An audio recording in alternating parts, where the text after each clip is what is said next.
So now it's time for the next phase of this hookup. I need to get some kind of cooling associated with this system because it gets really hot here in the Phoenix area. So I'm just beginning to make adjustments.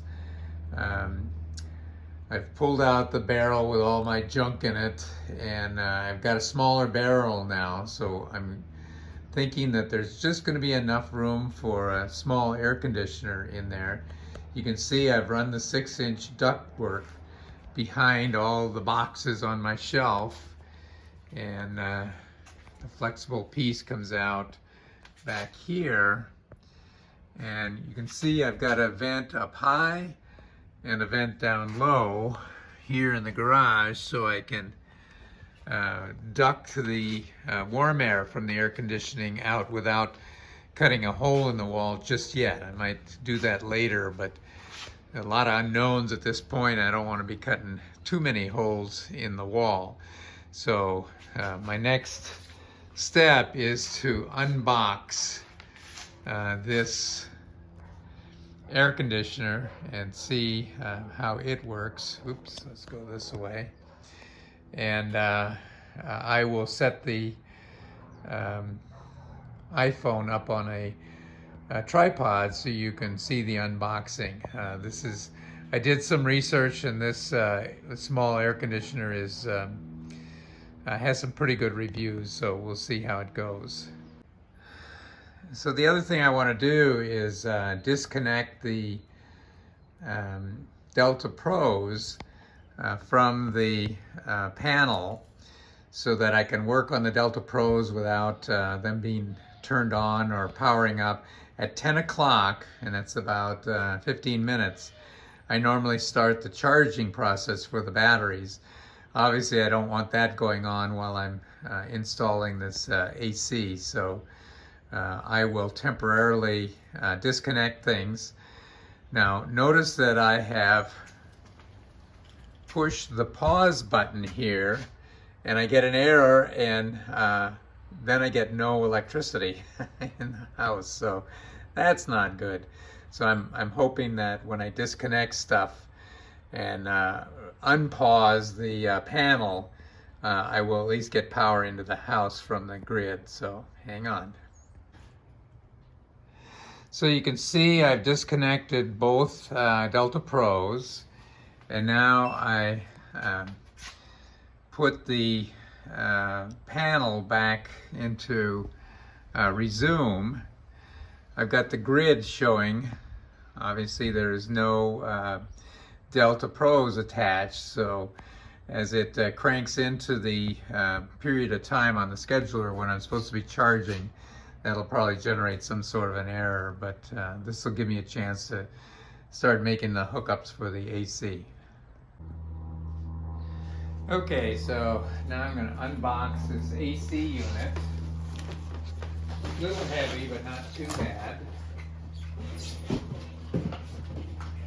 So what we got here is something that connects into the window, and I'll see if I can undo this. Maybe I can put it on the screw it onto the other end of the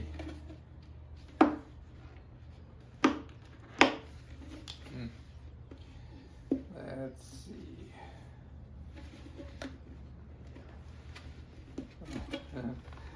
That's right, it's reverse threading. So all right, I have this thing off. I'm going to put this on the other end so that it kind of directs the vent a little bit better towards the flow from the ductwork, a little bit better towards the vent. So anyway.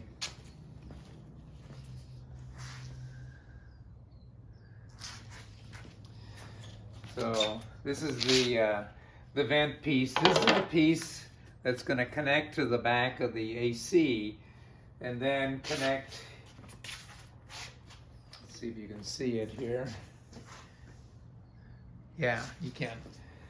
So this is my ductwork here, And basically what I want to do is connect this guy here and then into the back of the AC.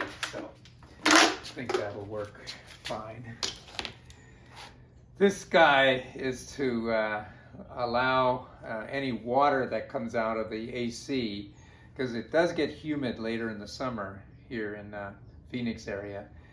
And I'll have to put some kind of a bucket or something there to catch the water so it just doesn't flow all over the floor. This will do with an AC that might be useful, I don't know. We'll try it out.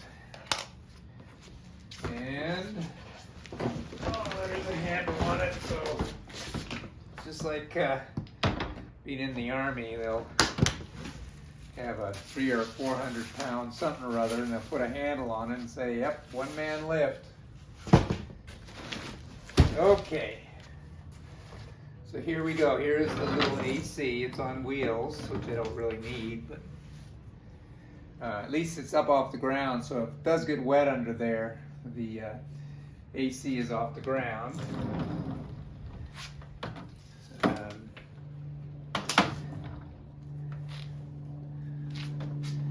So it looks like we got a little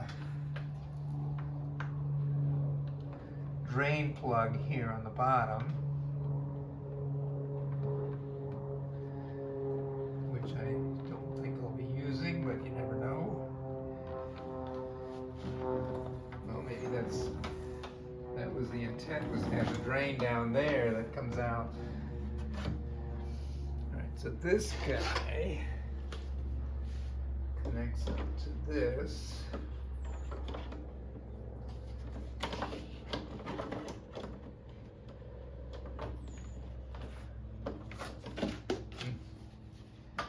Let's get up against something and hold it. It's just a twist on kind of a thing, so get it in there solid.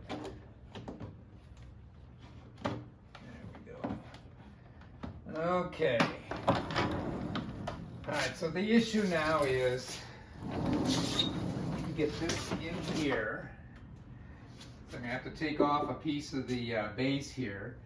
And I want these vents at the same level as the inflow to the batteries. So that means the base of the battery stand's going to have to come up a few inches here. So let's measure it and see how much that's going to be.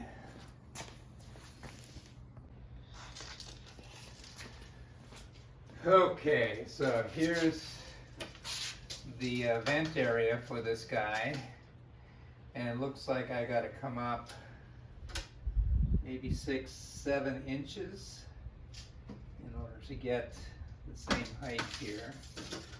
Let's see, it's almost 25 inches, and this guy is 19 inches, so it's 6 inches. So what I'm going to do is I'm going to put, it looks like maybe 6-inch feet under here with a frame around it, so it's got the strength to hold these guys up. Again, they're pretty heavy. They're 100 pounds each. So I may have to use my motorcycle jack to get these things up high enough to get back on there. I don't know. I might be able to rock them on top of it again. So you can also see it's got a little dusty here because this is my workshop as well. So in the future I'll be using like a towel. I'll drape over it to keep it from sucking in a whole bunch of sawdust and other debris, because that can't be good for the cooling vents. Alright, so next task is probably correcting the base and getting it up high enough. So I'll get that started and then bring you back online.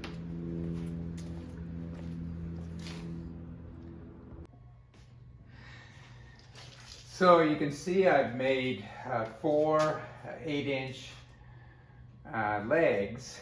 They are 4 by 6s, And I think that will get the Delta Pros up high enough so that the AC is pushing air right at the vents. So I've decided I need about 12 inches for each of these guys on each side to give them some kind of airflow. You can see on the side that has the table saw, plenty of airflow there.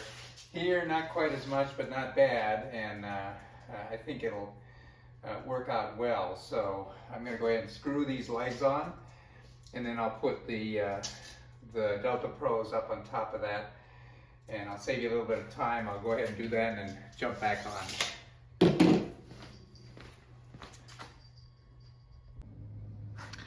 Okay, now you can see I've got the two Delta Pros up on top of this little stand, and it fits the air conditioner pretty well. Move the air conditioner over just a little bit more. I want to get the barrel in here as best I can. Now, I can probably get this thing on underneath here, but it looks like it might be better to set this up with a straight and then kind of go in that way. Less curves and changes and so forth. So we'll try that in just a minute. Now, in the meantime, I'm very happy to see that the outlets are still above the Delta Pros. That's good. And I think we're just about ready to plug the Delta Pros back in. So we will work on getting these big hunky cables bent around so that they go in properly. So here's number 2. And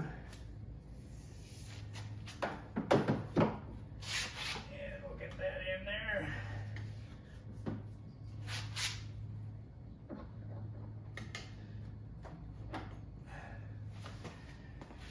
And here is number 1. And we'll bend that down here. Get that in there.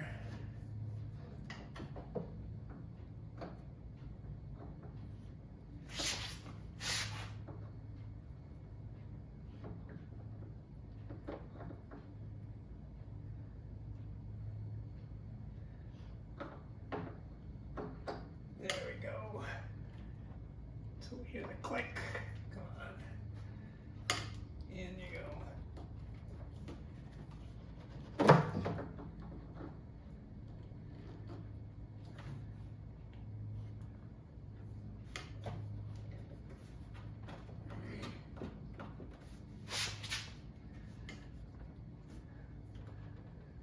All right.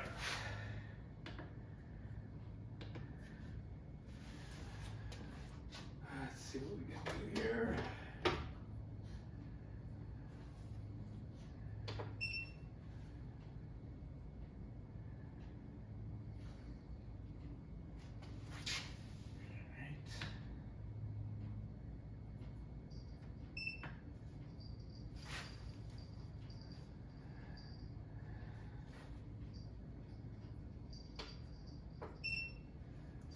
Okay, AC1 is on. So the problem was, in fact, the Delta Pro was discharged so much that it got in trouble trying to connect up to the panels. So I just plugged it straight into the wall, and I got it charged up to a reasonable amount, and then plugged it in, and voila, we're good. So at this point, I'm going to manually charge both Pros back up to 90% or so, because it missed its window of doing that. And in the meantime, I'll start this up again as I'm replacing the connector here. I'm going to put a straight one in instead. I think it'll work out better. So be back in a moment. So you can see I'm now recharging both Delta Pros. is probably charging a little bit too much. I'll have to have another look at that. I'm trying to keep the charge rate down to lengthen the life of the battery, was a recommendation. So that means I probably don't have the switch correct in the back of the Delta Pro. So I'll take a look at that in a little while. Right now, I want to charge them up as quickly as I can so that they're ready for the afternoon switch over to battery. Now I'm going to work on the connection here. I've decided that this guy is just too much for what I really need at this juncture. So I'm going to take the tape off here.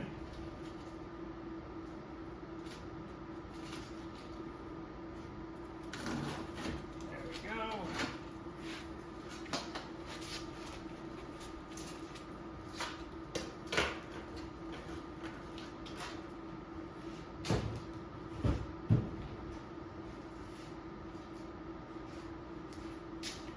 Now I've got another one of these. I have one on the other end.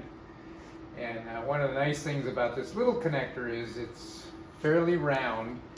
And when you put it into the, what I call the stovepipe there, it helps keep that stovepipe round. So yeah, it looks like we're on the wrong side of that thing. So I'm going to have to work on a little bit to make sure I can get everything together correctly.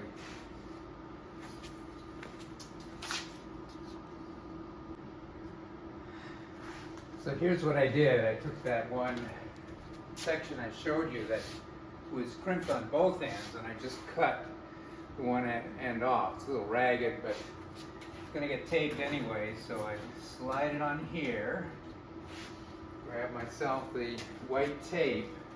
I'm going to tape that in place, and then I'll disconnect the 90-degree connector from the end of the hose and put the hose on the crimp side, either inside of it or outside of it, and get it taped on. So then I'll have complete connection, and it's just a matter of bending the hose to make it work the best. So that's what's next.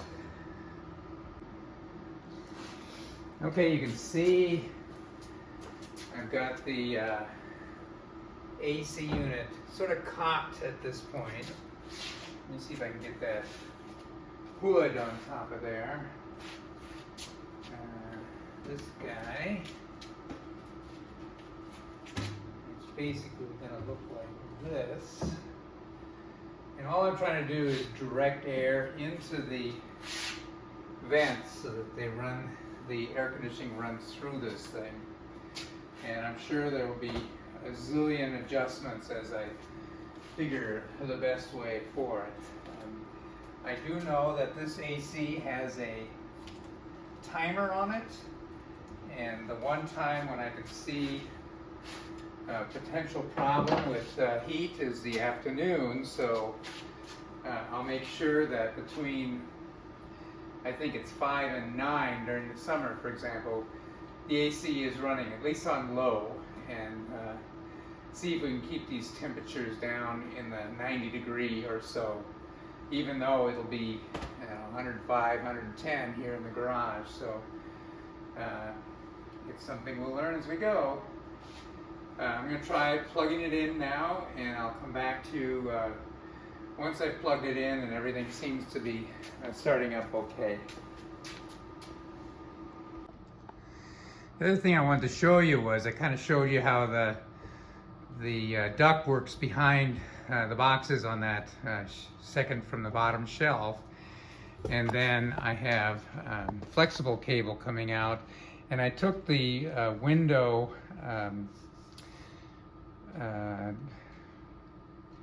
decreaser and put it on the end of the hose, and now I'm going to try taking the window piece that you open the window a little bit and put this thing in and connect it to that, and then maybe I can screw it in on each side of the vent to make sure that the exhaust is fairly stable there. So that's my next job.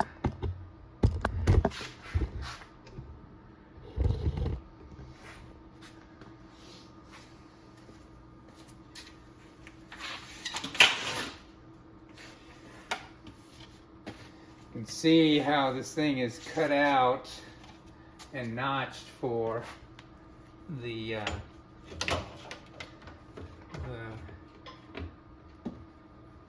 end of the hose.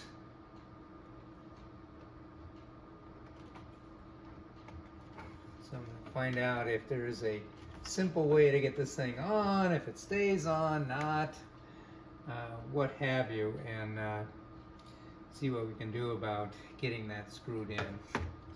Let me futz around with it and I'll come back to you. So I don't have the booklet on this thing for installation, but there's plenty of YouTubes out there that talk about it. So this is the window guide template, and the reducer fits into this thing, and it turns out there's a little hole for a screw here, so it stays in. Now what I'm going to try and do is get this thing down into the little trolley here. I'm not sure if I can make that happen, so again I'll shut off and wrestle with it, and if I get it in there we'll come back. So you can see I got the little window piece in there. It's just sort of held in there by a wedge of wood at this point. And we'll see if that does the trick or not. In the meantime, I do want to get the ladder back there. That's part of what's supposed to be happening here. So I just have all these different pieces. I hate to throw them away, because as soon as I throw it away, sure enough, it'll be needed, and I'll wind up spending more money on something I just threw away. So be prepared for whatever. Okay, so let's see if we can get this guy in there.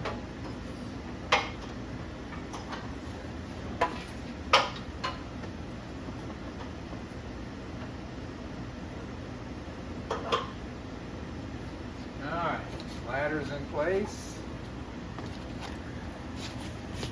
Knee pads in place. Still get in my drawers. We'll go out in the back patio soon enough. It's a blind. And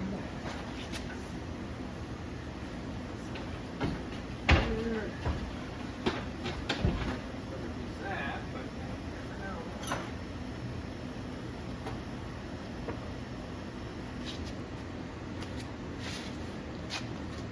And here. There, and those are purple cake.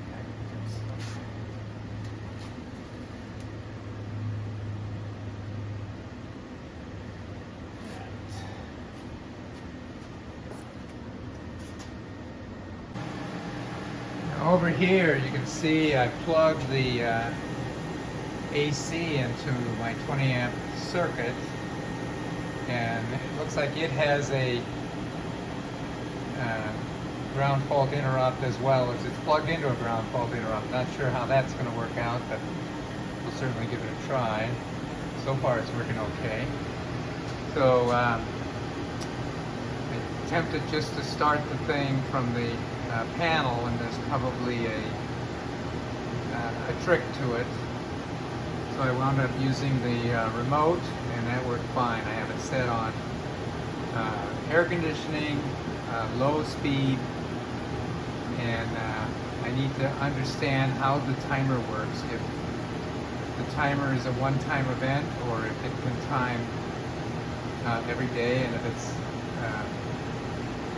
something where I need to time it regularly, I will probably put an intelligent connector on this guy and have the Amazon Alexa handle it, something like that. But what I need is to have this thing turn on for a few hours every afternoon. That's all I want. I'm not trying to cool the garage, just provide cooling for this guy. So for these two guys. I now have everything set up. You can see I've opened up some room around the air conditioner. It says it wants space around it so it doesn't overheat. It's interesting that the user manual says that the top range temperature for the air conditioning is 95 degrees. I'm not sure I understand that. I can see why they don't want it too cold, because it will freeze up, but heat, that must be impact to the internal electronics and motor and so forth. But you can see that it's blowing cold air in the general direction of the Delta Pros, but it also swirls around the air conditioning itself. So I'm hoping when it gets 105 here in the garage that the air conditioner stays within its operating temperature. I changed the tub from that round one to this smaller rectangular one, just to give the AC a little bit more room. So I think everything's in pretty good shape at this point. Now, this air conditioner has a timer on it, but it looks like it's a one-time shot each day, which isn't really what I want. So what I did was I plugged the AC into a smart plug, and it works with Amazon Echo. So I set up a routine on Alex, and it's theoretically will turn on each day at 5 o'clock and then turn off each day at 9 o'clock. That's the period where the batteries provide power to the house. Now, in the low speed that I have it on right now, that's 700 watts that I'm stealing from the batteries. We'll have to see what kind of impact that has, but it's a learning process, so we figure things out as we go along. But that's where we're at the moment, and I will do another video further out to show what's happened so far and make any updates that need to be made. So thank you.